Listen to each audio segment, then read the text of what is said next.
Para sa video na ito ay bibisitahin natin ang Limahong Channel dito sa Lingayen. Ilang minuto lang mula sa Lingayen Baywalk ay mararating mo na ang Limahong Channel. Ang lugar na ito ay may nakadikit na kasaysayan. Kaya ito tinawag na Limahong Channel ay isinunod ang pangalan nito sa isang piratang incheck na si Limahong na isang kilala ding warlord sa bansang China, na kung saan nagkukay siya kasama ng kanyang sandatahan mula sa Dumalandan na nagsilbing paraan ng pagtakas niya patungo sa dagat China.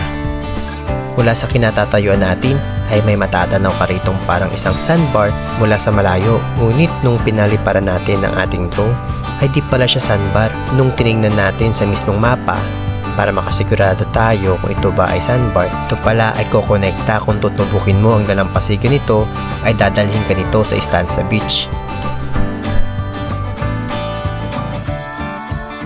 Marami din tayong nakita dito na namimingwit at sumisisid ng isda. Perfect itong lugar for fishing activity at siguradong perfect din ito for sunset viewing. Minsan subukan natin abangan ang paglubog ng araw dito. Ngayon ay tinuturing na itong tourist spot mula noong 2018. Kaya kung ako sa inyo, dalawin nyo na rin kasama ang pamilya, tropa at marelax sa napagandang view dito sa Limahong Channel dito sa Lingayen, Pangasinan.